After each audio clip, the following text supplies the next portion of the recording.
नमस्कार सभी को, मेरा नाम अनुज है। आई होप आप सभी अच्छे होंगे और अपनी पढ़ाई ढंग से कर रहे होंगे। और आपकी पढ़ाई के बूस्टअप के लिए ही एक चीज मैं यहाँ पर लेकर आया हूँ, क्योंकि नवोदय विद्यालय समिति जो कि आपका मिनिस्ट्री ऑफ एजुकेशन के अंडर आता है, उसमें आपकी काफी सारी वैकेंसीज यहाँ पर निकली हुई हैं। करीब 800 के करीब वैकेंसी हैं। और ये जो जॉब है आपकी सेंट्रल गवर्नमेंट की होने वाली है, जिसमें आपकी हर एक लगभग, अगर आप छोटी से छोटी पोस्ट की बात करें, उसमें आपको 30K से 40K तक आपको क्या है सैलरी यहाँ पर मिलने वाली है। ठीक है, चलिए देख लेते हैं, पूरा नोटिफिकेशन को पढ़ लेते हैं ध्यान से, सारी चीजें पढ़ लेते हैं। तो यहाँ पर ये पोस्ट पर रिक्रूटमेंट निकले हैं, जिसमें स्टेनोग्राफर है, आपका असिस्टेंट कमिश्नर है, जूनियर सेक्रेटरीट है।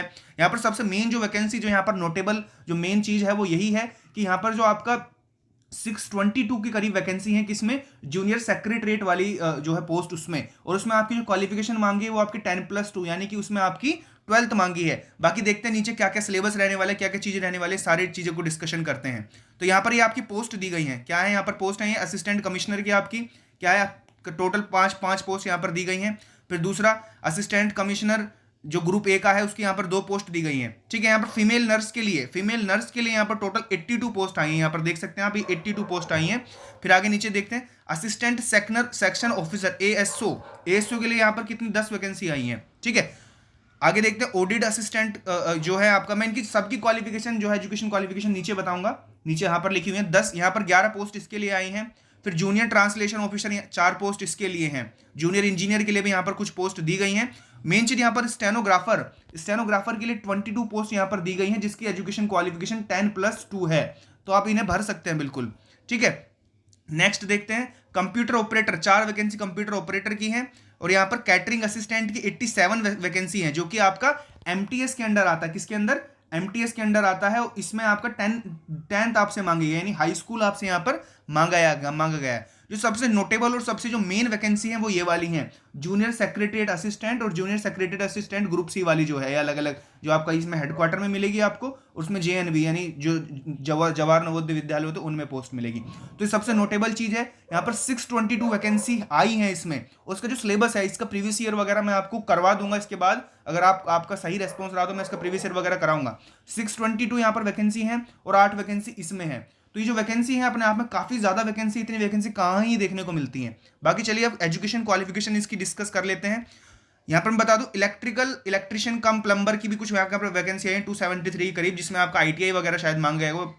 इसमें लैब अटेंडेंट यहाँ पर और काफी सारी वैकेंसी है, आप देख सकते हैं। मल्टीटास्किंग की भी यहाँ पर 23 वैकेंसी देखने को मिली। अब देखिए यहाँ पर मैथ्स हेल्पर की भी 629 वैकेंसी, कितनी ज्यादा वैकेंसी है अपने आप में, 629, यानी कि यहाँ पर आपको सिर्फ 10th मांगा गया है। 629 वैकेंसी है और यहाँ पर सिर्फ आपको 10th क्वालिफिकेशन मांगी गई है। आपके लिए बहुत अच्छा मौका है यहाँ पर। अपने आपको क्या है कि देखो, कोई भी जॉब आप एक बार अपने आप को सिक्योर कर लो और फिर बड़ी पोस्ट के लिए प्रिपरेशन करो। तो यहाँ पर काफी सारी वैकेंसी देखने को मिल रही है। चलिए देख लेते हैं आगे। अब इसकी एजुकेशन क्वालिफिकेशन देख लेते हैं। असिस्टेंट कमिश्नर में आपको क्या है, master degree in humanities science वगैरह में मांगा गया है। उसके बाद आपका डिजायरेबल वगैरह मांगा गया है, इसमें नहीं देखते हम, क्योंकि वो काफी तगड़ी वाली जो मांगते हैं इसमें क्वालिफिकेशन, तो हम लोग उसे नहीं भर पाते हैं। ठीक है, अब देखते हैं फीमेल स्टाफ नर्स में, इसमें क्या मांगा है, passed senior secondary examination class 12th और इक्वलेंट एंड ग्रेड। यहाँ पर आपसे क्या है, डिप्लोमा मांगा गया नर्सिंग का। ठीक है, देख लेते हैं आगे। असिस्टेंट सेक्शन ऑफिसर के लिए क्या क्या क्वालिफिकेशन है हमारी, यहाँ पर degree from a recognised university, यानी यहाँ पर आपके क्या मांगा गया है, आपसे यहाँ पर एक ग्रेजुएशन मांगी गई है। ग्रेजुएशन आपने कुछ भी किया हो, बीए किया हो, बीकॉम किया हो, बीटेक किया हो, पर ग्रेजुएशन आपका होना चाहिए और आपको कंप्यूटर की नॉलेज होनी चाहिए, ये मांगा गया है यहाँ पर। आगे देख लेते हैं, ऑडिट असिस्टेंट के लिए क्या मांगा गया है। ऑडिट असिस्टेंट के लिए आपका एजुकेशन क्वालिफिकेशन बीकॉम, यहाँ पर जो कॉमर्स वाले लोग हैं उनके लिए यहाँ पर ये पोस्ट है, करीब 21 से 22 पोस्ट है, आप भर सकते हैं। जो कॉमर्स से रिलेटेड हैं उनके लिए यहाँ पर पोस्ट है जिन्होंने बीकॉम किया है। अब जूनियर ट्रांसलेशन ऑफिसर, इसमें अलग ही होती हैं चीजें, काफी सारी उसमें ऑप्शंस होते हैं। ठीक है, जूनियर इंजीनियर में आपसे डिप्लोमा मांगा गया है, 3 ईयर का आपने डिप्लोमा किया हो।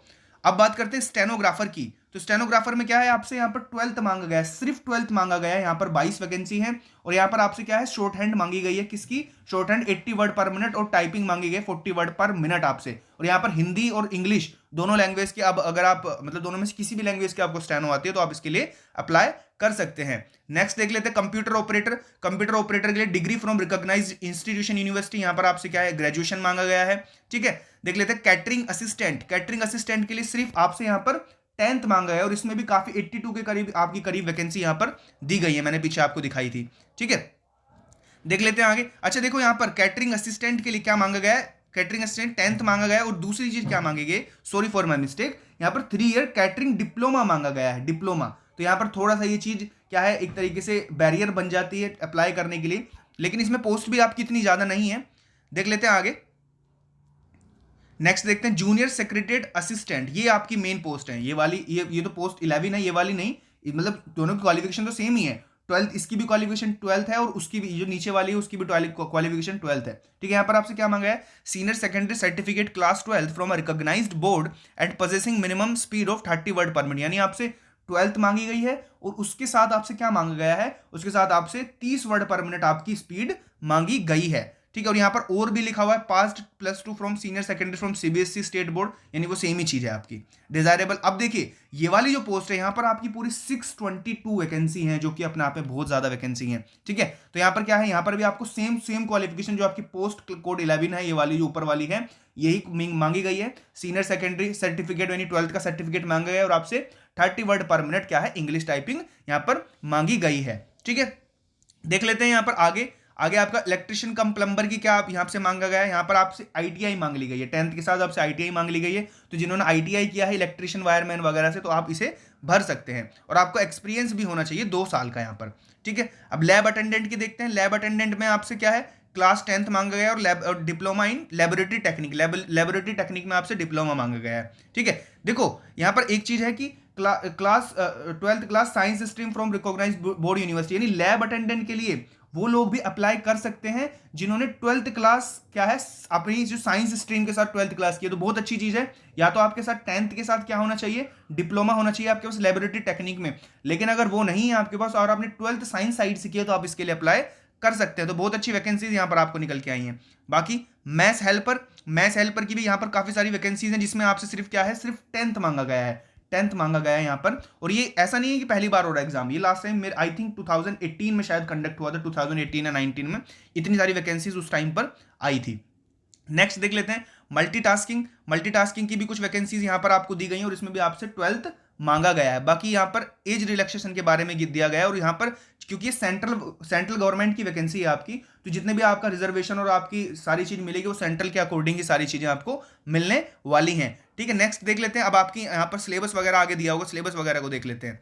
ठीक है, मोड ऑफ सिलेक्शन इसमें बताया कि किस तरीके से सिलेक्शन होगा। इसमें आपका क्या है, candidate will be shortlisted on the basis of their performance in computer based test and interview but together for the post of assistant commissioner admin और जूनियर इंजीनियर सिविल। तो ये क्या है कि सीवीटी के अनुसार जो है आपका एग्जाम होगा, ये बताया जा रहा है यहाँ पर। ठीक है, अब देख लेते हैं आगे। नेक्स्ट देखते हैं, नेक्स्ट आपको क्या बताया गया है। अब यहाँ पर आपको नेम ऑफ द सिटीज बताई गई, किस चीज की, CBT of the recruitment notified post except assistant commissioner and assistant commissioner admin is likely to held as 93 cities. देखो ये 93 सिटीज में आपका एग्जाम कंडक्ट होने वाला है। जब आप सेंटर भरेंगे तो इनमें से कोई सा भी सेंटर चूज कर सकते हैं, और इस नोटिफिकेशन का लिंक मैं आपको डिस्क्रिप्शन में भी दे दूंगा, आप वहां से भी ज्वाइन वहां से भी इसे देख सकते हैं, किसे, इस नोटिफिकेशन को। बाकी अब यहाँ पर देख लेते हैं हमारा क्या क्या सिलेबस होने वाला है, किस किस चीज के लिए।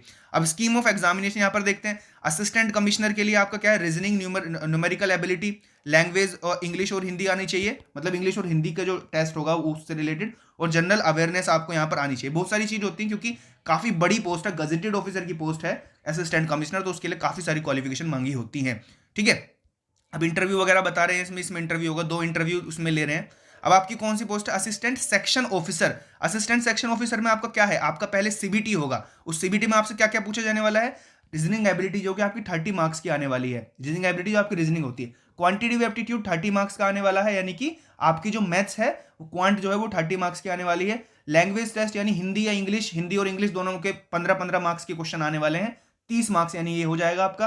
फिर basic knowledge of computer operation, general awareness, current affairs, POCSO act, ये सब चीजें जो है आपकी आने वाली हैं, ये भी आपकी 40 मार्क्स की आने वाली है। टोटल 130 मार्क्स का आपका एग्जाम होने वाला है, और इसमें क्या है, आपको 2.5 घंटे का पूरा टोटल ड्यूरेशन आपको यहाँ पर दिया जाने वाला है इस पूरे एग्जाम के लिए। ठीक है, नेक्स्ट देख लेते हैं ऑडिट असिस्टेंट में क्या क्या आने वाला है। ऑडिट असिस्टेंट में आपके रीजनिंग एबिलिटी 20 नंबर की रीजनिंग एबिलिटी आने वाली है, आपका क्वांटिटेटिव एप्टीट्यूड 30 मार्क्स का आने वाला है, और आपका लैंग्वेज टेस्ट जो है आपका वही सेम चीज, 10 क्वेश्चन आपको इंग्लिश के और 10 क्वेश्चन हिंदी के देंगे, तो 20 क्वेश्चन और 20 ही मार्क्स के आपके वो आने वाले हैं। बेसिक कंप्यूटर नॉलेज, अब यहाँ पर एक चीज आप ध्यान रख के चलिएगा, जितनी भी सारी पोस्ट है उसमें कंप्यूटर जरूर पूछ रहा है, सभी में कंप्यूटर पूछे तो कंप्यूटर बहुत ही ज्यादा इंपॉर्टेंट होने वाला है इन सभी पोस्ट्स में, ठीक है। तो यहाँ पर आपको आगे देखते हैं, special knowledge of accountancy, annual accounts, इन सब चीजों के बारे में आपको 40 नंबर से पूछा जाएगा। जैसे आप देखे होंगे कि यूपी पीसीएल की वैकेंसी आती है, उसमें असिस्टेंट अकाउंटेंट कुछ करके वैकेंसी आती है, तो सेम सिलेबस लगभग यहाँ पर वही होने वाला है। तो यानी कि हम उसका उसे देख के मतलब असिस्टेंट अकाउंटेंट जो यूपीपीसीएल में जो पेपर होता है उसे देख के इस पेपर का भी थोड़ा सा आइडिया हम ले सकते हैं, ठीक है। बाकी जूनियर ट्रांसलेशन के लिए क्या है, आपसे ट्रांसलेशन इंग्लिश टू हिंदी आपसे मांगा जाएगा, 25 मार्क्स का होगा। ट्रांसलेशन हिंदी टू इंग्लिश आपका 25 मार्क्स का होगा। फिर आपका मैथ्स और रीजनिंग एबिलिटी 10 मार्क्स की होने वाली है। फिर दूसरी चीज करंट अफेयर जनरल अवेयरनेस आपकी 20 मार्क्स की, और आपकी सब्जेक्ट नॉलेज हिंदी या इंग्लिश वो 20 मार्क्स की होने वाली है, ठीक है। टोटल 100 मार्क्स का पेपर होने वाला है इसमें, और 2 घंटे का यहाँ पर आपको टोटल ड्यूरेशन मिलने वाला है। अब जूनियर इंजीनियर है, ये सारी टेक्निकल पोस्ट है। फिर जूनियर इंजीनियर में इंटरव्यू भी होगा।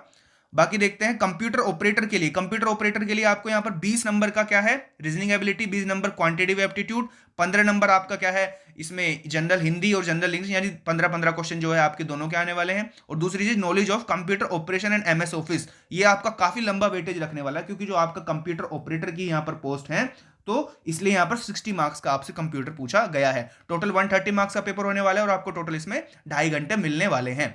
कैटरिंग असिस्टेंट, जिसमें कि बहुत सारी पोस्ट दी गई हैं, क्या क्या है इसमें, रीजनिंग एबिलिटी आपकी रीजनिंग 15 नंबर की, जनरल अवेयरनेस 15 नंबर की आने वाली है। लैंग्वेज यानी कि 10 क्वेश्चन इंग्लिश के, 10 क्वेश्चन हिंदी के 50 नंबर के आने वाले हैं। फिर दूसरा knowledge of computer operation 10 number का आने वाला है।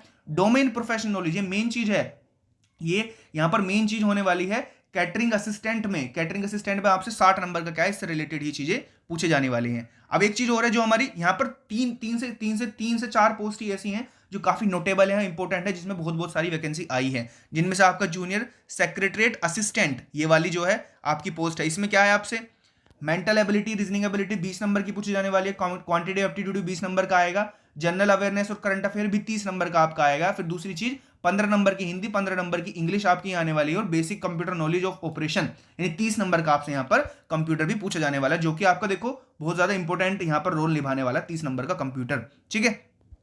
अगर आप कहेंगे तो मैं इसकी प्रीवियस ईयर वगैरह भी आपको करवा दूंगा। अब आपका क्या है, पर्सनल कंप्यूटर टाइपराइटर, ये क्या है आपका स्टेज 2। अच्छा, स्टेज 2 यहाँ पर बता रहे हैं, स्टेज 2 में क्या है आपकी ये चीज होने वाली है। स्टेज 2 में भी आपका क्या है, सीबीटी की तरह ही एक और एग्जाम, नहीं stage 2, sorry for my mistake, stage 2 यहाँ पर क्या है, टाइपराइटिंग टेस्ट होगा आपका, जो कि क्या है पर्सनल कंप्यूटर पर होगा, ठीक है। अब किसके लिए बता रहा है, अब यहाँ पर पोस्ट 12 के लिए, यानी कि 2 पोस्ट है यहाँ पर जूनियर सेक्रेटरीट असिस्टेंट की, जो कि अलग अलग कैडर में है। तो इस जो हमारा ध्यान रखना, हमारी जो पोस्ट 12 है, ज्यादा वैकेंसीज इसी में है, 622 वैकेंसीज जो हैं वो इसी में है। जब आप अप्लाई करो तो इस चीज का ध्यान रखना कि पोस्ट 12 इसमें अप्लाई करो, पोस्ट 12 में, ठीक है। देख लेते हैं हमारा इसमें क्या क्या सेम सिलेबस होने वाला है, जैसा कि हमारा पोस्ट 11 में होने वाला है, ऐसा ही सेम सिलेबस इसमें होने वाला है। और आपको टोटल यहाँ पर 2.5 घंटे मिलने वाले हैं। और सेम चीज आपका क्या है, पर्सनल कंप्यूटर पर टाइपिंग टेस्ट होने वाला है। अब इलेक्ट्रिशियन के लिए ये आपका सिलेबस यहाँ पर दिया गया है, सारी चीजें। ट्रेड टेस्ट होगा इलेक्ट्रिशियन वाले, ट्रेड टेस्ट भी दिया जाएगा, जो उसकी स्टेज 2 होगी इलेक्ट्रिशियन वाले की, उसमें ट्रेड टेस्ट यानी इलेक्ट्रिशियन से रिलेटेड आपसे काम करवाया जाएगा, देखा जाएगा, आपकी स्टेज 2 में स्किल देखी जाएंगी। फॉर द लैब अटेंडेंट में आपको यहाँ पर क्या आने वाला है, रीजनिंग एबिलिटी, जनरल अवेयरनेस, और यहाँ पर इंग्लिश और हिंदी के क्वेश्चन आने वाले हैं 30 नंबर के। यहाँ पर देखिए, जिसे क्या है, जिसे मैथ्स में प्रॉब्लम होती है वो लैब अटेंडेंट के लिए अप्लाई कर सकते हैं। क्यों अप्लाई कर सकते हैं, क्योंकि यहाँ पर आपसे क्या है, क्या नहीं पूछा जा रहा है, यहाँ पर आपसे मैथ्स नहीं पूछा जा रहा है। क्या सब्जेक्ट स्पेसिफिक नॉलेज में यहाँ पर पूछी जाएगी, कितने नंबर की, 60 नंबर की यहाँ पर सब्जेक्ट स्पेसिफिक नॉलेज पूछी जाने वाली है। देखो मेरे हिसाब से यहाँ पर मेन पोस्ट तो 622 जो आपकी आई है जूनियर सेक्रेटरीट वाली वही है। उसमें क्या है, बिल्कुल कॉमन पेपर जैसे हम प्रिपरेशन करते हैं वैसा ही पेपर होने वाला है। मैथ्स हेल्पर में भी कुछ इस तरीके से आने वाला है। क्या है इसमें, 15 नंबर की रीजनिंग आने वाली है, 15 नंबर की जनरल अवेयरनेस, 20 नंबर की, 10 नंबर की इंग्लिश, 10 नंबर की हिंदी, और फिर क्या है सब्जेक्ट स्पेसिफिक नॉलेज। कैसे सब्जेक्ट क्या क्या होना चाहिए, food, nutrition, hygiene, recipes of Indian food and sweets, इन सब चीजों के बारे में 70 नंबर का पूछा जाएगा, जो कि बहुत बड़ा वेटेज है। 120 क्वेश्चन आएंगे टोटल, इसमें आपको 2.5 घंटे दिए जाएंगे इसके एग्जाम के लिए, ठीक है। इसमें स्किल टेस्ट जो है आपका स्टेज 2 में स्किल टेस्ट होगा। उसमें क्या क्या पूछा जाएगा स्किल टेस्ट में, आपसे ये चीजें पूछी जाने, नहीं सॉरी, फॉर एग्जाम्पल ये क्या है आपका मल्टीटास्किंग, पोस्ट 16 के लिए है ये स्किल टेस्ट। आपका यहाँ पर स्टेज 2 स्किल टेस्ट होगी, किसमें, आपका जो है आपका मैथ्स वाला जो है इसमें, ठीक है। तो यहाँ पर काफी सारी वैकेंसीज आई हैं, मैंने पूरा आपको बता दिया कैसे कैसे अप्लाई करना है। मैं आपको इसका अप्लाई का लिंक भी दे दूंगा और इसका बता दूंगा कैसे कैसे अप्लाई करना है। देखिए यहाँ पर आपको क्या है, असिस्टेंट कमिश्नर के लिए 1500 रुपए आपकी फीस होने वाली है, फीमेल स्टाफ नर्स के लिए आपकी 1200 रुपए फीस होने वाली है, और आपका जो ये जो पोस्ट है सारी स्टेनोग्राफर ये सब इनके लिए क्या है, आपका 1000 रुपए फीस होने वाली है, और लैब अटेंडेंट, मैथ्स हेल्पर और मल्टीटास्किंग के लिए 750 रुपए फीस होने वाली है। और यहाँ पर SC ST के लिए, यहाँ पर SC ST के लिए कोई भी फीस यहाँ पर नहीं होने वाली है, यहाँ पर कोई फीस SC ST से नहीं ली जाएगी। ठीक है, चलिए इस वीडियो को हम यहीं पर समाप्त करते हैं। आप इसके लिए अप्लाई जरूर कर दीजिएगा। कब से यहाँ पर अप्लाई होना स्टार्ट हो गया है, 12 तारीख 2022 से यहाँ पर स्टार्ट हो गया है, और यहाँ पर 10 तारीख तक आप अप्लाई कर सकते हैं, और फीस डिपॉजिट भी 10 तारीख तक कर सकते हैं। तो बिल्कुल भी ये अपॉर्चुनिटी नहीं छोड़नी है, इस अपॉर्चुनिटी को आपको मिस नहीं करना है। चलिए इस वीडियो को यहीं पर समाप्त करते हैं। अगर आप कहेंगे तो मैं इसका प्रीवियस ईयर भी आपको करवा दूंगा। चलिए बाय बाय।